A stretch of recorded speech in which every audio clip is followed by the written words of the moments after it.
ಯಾವ ಥರ ದುಡ್ಡು ವಾಪಸ್ ಬರ್ತಿತ್ತು ಆಶ್ವಾಸನೆ ಕೊಟ್ಟರು ಸರ್? ಈಗ ನೋಡಪ್ಪ ನಮ್ಗೆ ಕೂಗತ್ತಾದ 3-4-5 ದಿವಸದಿಂದ ಅದು ಗೊತ್ತಾದ ತಕ್ಷಣ ಇಮಿಡಿಯೇಟ್ ಅವ್ರ ಕಂಪ್ಲೇಂಟ್ ಕೊಡೋಕೆ ಹಚ್ಚಿದ್ರು. ಮಂಗಳವಾರ ಕಂಪ್ಲೇಂಟ್ ಕೊಡೋದು ಕೊಟ್ಟ ನಂತರ ಈಗಾಗಲೇ ಭಾಳ 95 ಕೋಟಿ ರೂಪಾಯಿ ವ್ಯವಹಾರ ಆಗಿತ್ತು.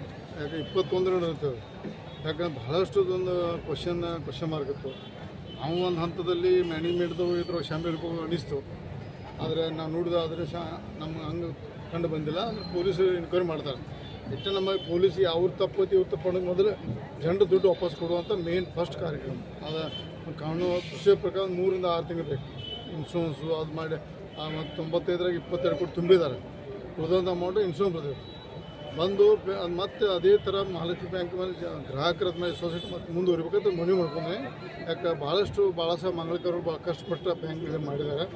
ಅಲ್ಲಿ ಫ್ರಾಡ್ ಆಗೋಂಥ ಸಂದರ್ಭದಲ್ಲಿ ಆಗಿದ್ದು ದುರ್ದೈವ. ಅದು ಸರಿಪಡಿಸಿ ಇದು ಆದಷ್ಟು ಶೀಘ್ರದಲ್ಲೇ ಗ್ರಾಹಕರ ದುಡ್ಡು ಮುಗಿಸೋದೇ ವ್ಯವಸ್ಥೆ ಮಾಡ್ತಾರೆ. ಸರ್ ಈಗ ಆರೋಪಿ ಕಡೆ ಅವ್ರ ಆಸ್ತಿ ಮಾರಿ ಅವ್ರು ದುಡ್ಡು ವಾಪಸ್ ಕೊಡ್ತಾರೆ. ಯಾವ ಥರ ನೋಡಿರಿ ಅದು ಕಾನೂನು ಚೌಕಟ್ಟಿನ ಪ್ರಕಾರ. ಯಾಕಂದರೆ ಈಗ RBI ಕಂಟ್ರೋಲ್ ಹೋಗ್ಬಿಟ್ಟಿದೆ ಬ್ಯಾಂಕ್. ಆಮೇಲೆ ಪೊಲೀಸ್ ಹೋಗುತ್ತೆ, ಪೊಲೀಸ್ ಮುಖಾಂತರ ಶೇಡ್ ಹೋಗ್ತದೆ. ಯಾಕೆ ಪ್ರೊಸೀಜರ್ ಪ್ರಕಾರ ಮಾಡಿದ್ರೆ ಭಾಳ ಡಿಲೇ ಆಗ್ತದೆ.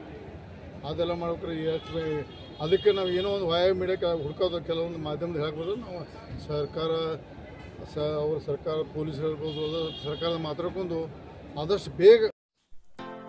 ನಿಮ್ಮ ನೆಚ್ಚಿನ NKT ನ್ಯೂಸ್ ನಿಮ್ಮ ಮನೆ ಬಾಗಿಲಿಗೆ ಬರಲಿದೆ ಅತಿ ಶೀಘ್ರದಲ್ಲಿ. ಈ ಮೂಲಕ ಜಾಹೀರಾತುದಾರರಿಗೊಂದು ವಿಶೇಷ ಸೂಚನೆ. ನಾವು ನಿಮ್ಮ ಜಾಹೀರಾತುಗಳನ್ನು ಅತಿ ಕಡಿಮೆ ದರದಲ್ಲಿ ಹೆಚ್ಚು ಪ್ರಸಾರ ಮಾಡುತ್ತೇವೆ.